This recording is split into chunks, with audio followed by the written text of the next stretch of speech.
Hello friends, welcome back to my channel.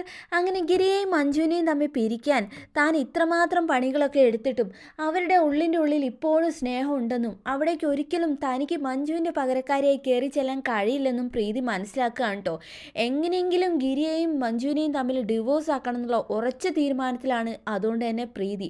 അതിൻ്റെ ഭാഗമായിട്ട് അതിന് പ്രതീക്ഷ മോള് വിചാരിച്ചാൽ മാത്രമേ നടക്കൂ എന്ന് പ്രീതി മനസ്സിലാക്കുകയാണ്.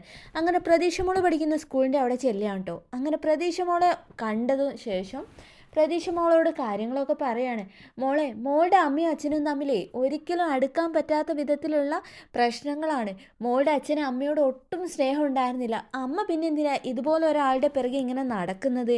ഒന്നുമില്ലെങ്കിലും മോളുടെ അമ്മ പോലീസ് കമ്മീഷണർ അല്ലേ. അതിൻ്റെ ഒരു വിലയും നിലവാരവും ഒക്കെ വെച്ച് നോക്കുമ്പം തന്നെ ഇതുപോലെയൊക്കെ ചതിച്ച ഒരാളുടെ കൂടെ എന്തിനാ നിൻ്റെ അമ്മ ഇങ്ങനെ ജീവിക്കുന്നത്? അതിന് എൻ്റെ അമ്മ ആരുടെയും അച്ഛൻ്റെ കൂടെ അല്ലല്ലോ ജീവിക്കുന്നതെന്ന് പ്രതീക്ഷ മോള് പറയാം കേട്ടോ. ജീവിക്കാതിരുന്നിട്ട് എന്ത് കാര്യം? നിയമപരമായിട്ട് നിൻ്റെ അച്ഛനും അമ്മയും വേർപിരിഞ്ഞിട്ടില്ല. അതുകൊണ്ട് തന്നെ അവർ ഭാര്യ ഭർത്താക്കന്മാർ തന്നെയാണ് സമൂഹത്തിൻ്റെ മുന്നിൽ. ഇങ്ങനെ ഡിവോഴ്സ് ആവാതെ മുന്നോട്ട് പോയിട്ട് എന്ത് കാര്യം? മറ്റാരെങ്കിലും വിവാഹം കഴിച്ച് സുഖമായിട്ട് ജീവിച്ചൂടെ നിൻ്റെ അമ്മയ്ക്ക്? ഒരു വിവാഹ ജീവിതത്തിൽ കിട്ടേണ്ട ഒരു സന്തോഷവും സമാധാനവും നിൻ്റെ അമ്മയ്ക്ക് ഇതുവരെ കിട്ടിയിട്ടില്ല. അതുകൊണ്ട് തന്നെ മോൾക്കിപ്പം മറ്റൊരാളെ ഇഷ്ടമാണല്ലോ GK. മോളൊരു അച്ഛൻ്റെ സ്ഥാനത്ത് കാണുന്നതും മോളുടെ അച്ഛൻ ഇങ്ങനെയൊക്കെ ചെയ്തു തരണമെന്ന് ആഗ്രഹിക്കുന്ന എല്ലാ കാര്യങ്ങളും മോൾക്ക് GK ആണ് ചെയ്തു തരുന്നതെന്നൊക്കെ ആൻറ്റിക്ക് അറിയാം. ആ GK തന്നെ നിങ്ങളുടെ കുടുംബത്തിൻ്റെ ഭാഗമാക്കിക്കൂടെ? ആൻറ്റി എന്താ ഈ പറയുന്നതെന്ന് പ്രതീക്ഷ മോൾ ചോദിക്കുകയാണ് കേട്ടോ. മറ്റൊന്നുമല്ല, നിൻ്റെ അച്ഛനെ അമ്മ ഡിവോഴ്സ് ചെയ്ത് കഴിഞ്ഞാൽ നിൻ്റെ അമ്മയ്ക്ക് GK പോലെ നല്ലൊരാളെ വിവാഹം കഴിച്ചൂടെ? അങ്ങനെയാകുമ്പോൾ പ്രതീക്ഷ മോൾക്ക് നല്ലൊരു അച്ഛനെയും കിട്ടില്ലേ? മാത്രമല്ല GK മറ്റാരെയും കല്യാണം കഴിച്ച് കഴിഞ്ഞാൽ ഇപ്പം മോളും GK തമ്മിലുള്ള ബന്ധമൊക്കെ ഇത്രമാത്രം ബന്ധം പിന്നെ ഉണ്ടാവില്ലല്ലോ. GKക്ക് സ്വന്തമായിട്ടൊരു കുട്ടിയൊക്കെ ഉണ്ടായി കഴിയുമ്പോൾ പിന്നെ ആ ഒരു ബന്ധമൊന്നും നിലനിൽക്കില്ലല്ലോ. അതല്ല, മറിച്ച് മോളുടെ അമ്മ GK കല്യാണം കഴിച്ചാലേ മോള് പിന്നെ GKയുടെ മോളായിട്ടേ എന്ന് ജീവിക്കാലോ. അത് നല്ല അടിപൊളി ലൈഫായിരിക്കില്ലേ എന്നൊക്കെ ചോദിക്കുകയാണ് കേട്ടോ. പ്രതീക്ഷ മോളുടെ മനസ്സിലപ്പം വല്ലാത്തൊരു ഇത് വരികയാണ് കേട്ടോ. കാരണം താൻ ആഗ്രഹിക്കുന്ന തൻ്റെ അച്ഛൻ്റെ ആ ഗുണങ്ങളെല്ലാം GKയിലാണ് ഉള്ളത്. ഒരച്ഛൻ എങ്ങനെ നോക്കണമെന്നാണോ താൻ ആഗ്രഹിച്ചത് അതുപോലെ എല്ലാം GK തന്നെ നോക്കുന്നുണ്ട്. അപ്പോൾ ഈ ആൻറ്റി പറഞ്ഞത് ശരിയാണ്. അങ്ങനെ നമ്മുടെ പ്രതീക്ഷയുടെ മനസ്സിൽ ഇതുപോലെ വിഷവിത്തെല്ലാം പാകിക്കഴിഞ്ഞ് പ്രീതി സ്ഥലം വിടുകയാണ് കേട്ടോ. ബാക്കിയൊക്കെ പ്രതീക്ഷ ആയിക്കോളുമെന്ന് അവൾക്കറിയാം. അങ്ങനെ തിരികെ വീട്ടിലെത്തിയ പ്രതീക്ഷ മോള് ഭയങ്കര ചിന്തയിലാണ് കേട്ടോ. ഓഫീസ് കഴിഞ്ഞ് നമ്മുടെ മഞ്ജു വീട്ടിലെത്തിയ സമയത്ത് പ്രതീക്ഷ മോൾ ഇങ്ങനെ ചിന്തിച്ചിരിക്കുകയാണ് കേട്ടോ. മോൾ എന്താ ഈ ആലോചിക്കുന്നത്? അത് പിന്നെ അമ്മേ, ഞാൻ അമ്മേനോട് ഒരു കാര്യം ചോദിച്ചാൽ അമ്മ ദേഷ്യപ്പെടുമോ? എന്തിനാ അമ്മ ദേഷ്യപ്പെടുന്നത്? അമ്മ ദേഷ്യപ്പെടില്ല, മോൾ ചോദിച്ചോ എന്ന് പറയാം കേട്ടോ. അമ്മയ്ക്ക് എന്താ അച്ഛനെ ഡിവോഴ്സ് ചെയ്താൽ? ഏ അതെന്താ ഇപ്പം മോൾ അങ്ങനെ ചോദിക്കാൻ? ഒന്നുമില്ല, അച്ഛനും അമ്മയും ഒരുമിച്ചല്ലല്ലോ ജീവിക്കുന്നത്. പിന്നെന്താ ഡിവോഴ്സ് ചെയ്താൽ? ഇതൊന്നും കുട്ടികൾ അറിയേണ്ട കാര്യമല്ല. മോള് വലുതാവുമ്പേ അതിനുള്ള ഉത്തരം മോക്ക് കിട്ടും. വേണ്ട, എനിക്ക് അറിയാമല്ലോ അച്ഛൻ ചീത്തയാ. അതുകൊണ്ട് തന്നെ അമ്മ അച്ഛനെ ഡിവോഴ്സ് ചെയ്യണം. ഡിവോഴ്സ് കഴിഞ്ഞിട്ട് ഇപ്പം നിനക്ക് എന്ത് പ്രശ്നമാണ് ഉള്ളതെന്ന് ചോദിക്കാം കേട്ടോ.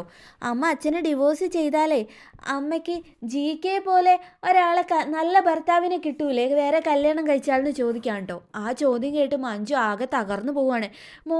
നീ എന്തൊക്കെയാണ് ചോദിക്കുന്നത്? അതിൽ പ്രതീക്ഷ മോൾക്ക് കുറച്ച് സങ്കടം വരികയാണ് കേട്ടോ. അമ്മേ, GK പോലെ ഒരച്ഛനെ എനിക്ക് വേണം. എന്നെ നല്ലപോലെ സ്നേഹിക്കുന്നത് GK മാത്രം എന്നെ നല്ലപോലെ സ്നേഹിക്കുന്നത്. അതുകൊണ്ട് അമ്മ GK കല്യാണം കഴിച്ചാൽ എനിക്ക് GK അച്ഛനാവില്ലേ എന്ന് ചോദിക്കുകയാണ് കേട്ടോ. പ്രതീക്ഷ മോളുടെ ആ കുഞ്ഞു മനസ്സിൽ ഇത്രയും വിഷം അങ്ങനെ പാകിയെന്ന് മഞ്ജു ദേഷ്യത്തോടെ ചോദിക്കുകയാണ് കേട്ടോ. അപ്പം എന്നോട് ആ പ്രീതി ആൻറ്റിയാണ് പറഞ്ഞത് GK കല്യാണം കഴിച്ചു കഴിഞ്ഞാൽ എനിക്ക് GK അച്ഛനാവുമെന്ന്. അമ്മയ്ക്ക് അതുകൊണ്ട് അച്ഛനെ ഡിവോഴ്സ് ചെയ്തിട്ട് GK എന്നെ കല്യാണം കഴിക്കില്ലേ എന്ന് ചോദിക്കുകയാണ് കേട്ടോ പ്രതീക്ഷ മോള്. അങ്ങനെ മഞ്ജുവിനാകെ ദേഷ്യം വന്ന് നിൽക്കുകയാണ്. അങ്ങനെ ഒരു വിധത്തിൽ നമ്മുടെ മഞ്ജു എന്തായാലും പ്രതീക്ഷ മോളെ സമാധാനിപ്പിക്കുകയാണ് കേട്ടോ. മോളെ, GK ഒരിക്കലും നിൻ്റെ അച്ഛനാവില്ല. നിൻ്റെ അച്ഛനാവാൻ ഗിരിയേട്ടന് മാത്രമേ കഴിയൂ. ഗിരിയേട്ടൻ മാത്രമാണ് നിൻ്റെ അച്ഛൻ. ഇനിയിപ്പം നീ എന്തൊക്കെ പറഞ്ഞല്ലോ, ഈ GK എന്ന് പറയുന്നത് പുറത്തുനിന്ന് ഒരാളാണ്. നിൻ്റെ അച്ഛൻ്റെ ബ്ലഡാണ് നിൻ്റെ ശരീരത്തിലൂടെ ഒഴുകുന്നതെന്നൊക്കെ പ്രതീക്ഷ മോൾക്ക് പറഞ്ഞു കൊടുക്കുക കേട്ടോ. എനിക്ക് അച്ഛനെ ഇഷ്ടമല്ല, എനിക്ക് GK മതി, GK ആണ് എനിക്കിഷ്ടം എന്ന് പറഞ്ഞാൽ പ്രതീക്ഷ മോൾ വാശി പിടിക്കുകയാണ്. ഒരു വിധത്തിലാണ് പിന്നെ മഞ്ജു അവളെ കിടത്തി ഉറക്കിയത് കേട്ടോ. ഇതിനൊക്കെ കാരണക്കാരിയായ പ്രീതി ഒന്ന് നേരിട്ട് കാണാൻ തന്നെ മഞ്ജു തീരുമാനിക്കുകയാണ് കേട്ടോ. വീട്ടിൽ അപ്പോൾ മഹിമേൻ്റെ കൂടെ മോള് വീട്ടിലേക്ക് ചെന്നപ്പോൾ പോലും പ്രീതി പറഞ്ഞ കാര്യങ്ങളെല്ലാം നമ്മുടെ മഞ്ജുവിൻ്റെ മനസ്സിലുണ്ട്. അതിനുള്ള മറുപടി മഹിമ അവൾക്ക് കൊടുത്തെങ്കിലും താനായിട്ട് തന്നെ ഇപ്പോൾ ഒരു മറുപടി കൊടുക്കാൻ അവൾ അർഹിക്കുന്നുണ്ടെന്ന് മഞ്ജുവിന് മനസ്സിലാവുകയാണ്. അങ്ങനെ പിറ്റേന്ന് രാവിലെ തന്നെ മഞ്ജു കാറും എടുത്തിട്ട് പോവുകയാണ് കേട്ടോ. കാറ് നിർത്തി അതിൽ നിന്ന് മഞ്ജു ഇറങ്ങുകയാണ് കേട്ടോ. ഉടനെ തന്നെ ആരോ വന്നതെന്ന് നോക്കാൻ വേണ്ടി പ്രീതി മുന്നേക്ക് വന്നപ്പോൾ മഞ്ജുവിനെയാണ് കേട്ടോ കാണുന്നത്. മഞ്ജുവിനെ കണ്ടതും പ്രീതി ഒന്ന് പതറുന്നുണ്ട് കേട്ടോ. മഞ്ജുവിൻ്റെ മുഖം കണ്ടപ്പോൾ തന്നെ മനസ്സിലായി ഇന്നലെ പ്രതീക്ഷ മോൾക്ക് കൊടുത്ത ഡോസിൻ്റെ ബാക്കി തരാനായിരിക്കും ഇവള് വന്നതെന്ന് കേട്ടോ. പക്ഷെ ഒന്നും അറിയാത്ത പോലെ പ്രീതി സംസാരിക്കുകയാണ് കേട്ടോ മഞ്ജുവിനോട്. എന്താ മഞ്ജു രാവിലെ തന്നെ ഇങ്ങോട്ടെന്ന്? നിനക്കറിയില്ലല്ലേ ഞാൻ എന്തിനാ വന്നതെന്ന്? നീ എന്തൊക്കെ അനാവശ്യങ്ങളാ പ്രതീക്ഷ മോളുടെ അടുത്ത് പറഞ്ഞത്? ഞാൻ എന്ത് അനാവശ്യം പറഞ്ഞു എന്നാ മഞ്ജു പറയുന്നത്? നിൻ്റെ പേഴ്സണൽ കാര്യം അന്വേഷിക്കാനല്ല ഞാൻ വന്നത്. നിന്നോട് ഞാൻ പല പ്രാവശ്യം പറഞ്ഞിട്ടുണ്ട് എൻ്റെ മോളുടെ കാര്യത്തിൽ നീ ഇടപെടണ്ടാന്ന്. അതിന് ഞാൻ പ്രത്യേകിച്ചൊന്നും പറഞ്ഞില്ലല്ലോ. പിന്നെ എൻ്റെ നിലനിൽപ്പ് നോക്കേണ്ടത് എൻ്റെയും കൂടെ ആവശ്യമാണല്ലോ. നിൻ്റെ നിലനിൽപ്പിനെ ബാധിക്കാൻ മാത്രം ഞാൻ എന്ത് തെറ്റാണ് നിന്നോട് ചെയ്തത്? എൻ്റെ കുടുംബജീവിതത്തിലേക്ക് വലിഞ്ഞു കയറി വന്നതും ഇത്രയും പ്രശ്നം ഉണ്ടാക്കിയതും നീയല്ലേ. ഞാൻ വലിഞ്ഞു കയറി വന്നു എന്നോ? അതെന്തായാലും ഗിരിയേട്ടൻ പറയില്ല എന്നൊക്കെ പ്രീതി പറയാൻ കേട്ടോ. എനിക്കിതൊന്നും അറിയണ്ട. നീ എന്തൊക്കെ അനാവശ്യങ്ങളാണ് എൻ്റെ മോളോട് പറഞ്ഞത്. ഞാൻ ഗിരിയേട്ടനെ എപ്പോൾ ഡിവോഴ്സ് ചെയ്യണം എന്നുള്ളത് ഞാൻ ചിന്തിക്കും. അത് നീ എന്നെ ഉപദേശിക്കണ്ട. പിന്നെ ഞാൻ GK കല്യാണം കഴിക്കണമെന്നോ അതുവഴി പ്രതീക്ഷ മോൾക്ക് അച്ഛനെ കിട്ടുമെന്നൊക്കെ നീ അവളോട് പറഞ്ഞല്ലോ. എൻ്റെ മനസ്സിൽ ഗിരിയേട്ടൻ്റെ സ്ഥാനം അത് ഞാൻ മറ്റാർക്കും കൊടുക്കത്തില്ല എന്ന് മഞ്ജു പറയാൻ കേട്ടോ. അത് കേട്ട് പ്രീതി ആകെ തകർന്നു പോവാൻ കേട്ടോ. ഇത്രയൊക്കെ താനെ അകൽത്തിയിട്ടും ഈ മഞ്ജുവിൻ്റെ മനസ്സിലും ഗിരിക്ക് ഇത്രയും വലിയൊരു സ്ഥാനം ഇപ്പോഴും ഉണ്ട്, ഗിരിയുടെ മനസ്സിലും ഉണ്ട്. ഇതിങ്ങനെ വളർന്നു കഴിഞ്ഞാൽ ഇപ്പോൾ എന്താ ചെയ്യാന്നോർത്ത് പ്രീതി ടെൻഷനിൽ നിൽക്കുകയാണ് കേട്ടോ. അതുകൊണ്ട് തന്നെ ആ സ്ഥാനത്തേക്ക് GK എന്നല്ല ഒരാളെയും കയറാൻ ഈ മഞ്ജു അനുവദിക്കില്ല എന്ന് പറയാം കേട്ടോ. മഞ്ജു നിന്നെ ഇത്രയൊക്കെ മഞ്ജു മാഡം നിങ്ങളെ ഇത്രയൊക്കെ ദ്രോഹിച്ച ഒരാളെ ഇപ്പോഴും ഇതുപോലെ ആരാധിക്കാൻ നിങ്ങൾക്ക് എങ്ങനെ കഴിയുന്നു എന്നൊക്കെ ചോദിക്കാം കേട്ടോ. അതിനെ നീയല്ല ഞാനെന്ന് പറയാണ് കേട്ടോ മഞ്ജു. അങ്ങനെ മേലിൽ നീ എൻ്റെ മകളെ കാണുകയും അവളുടെ അച്ഛനെക്കുറിച്ച് എന്തെങ്കിലും കുറ്റം അവളുടെ മനസ്സിൽ നീ ഉണ്ടാക്കിയെടുക്കുകയും ചെയ്ത് കഴിഞ്ഞാൽ ഞാനേ തനി മഞ്ജു ആയിട്ടായിരിക്കില്ല ഇവിടെ വരുന്നത്. കമ്മീഷണർ മഞ്ജുവിൻ്റെ മറ്റൊരു മുഖം കൂടി നീ കാണേണ്ടി വരുന്ന പ്രീതിക്ക് നല്ല ശക്തമായൊരു താക്കീത് നൽകുകയാണ് കേട്ടോ. അതിനുശേഷം നമ്മുടെ ഗിരിയെ പോയി കണ്ട് ഗിരിയോട് മഞ്ജു ഈ കാര്യം പറയുന്നുണ്ട് കേട്ടോ.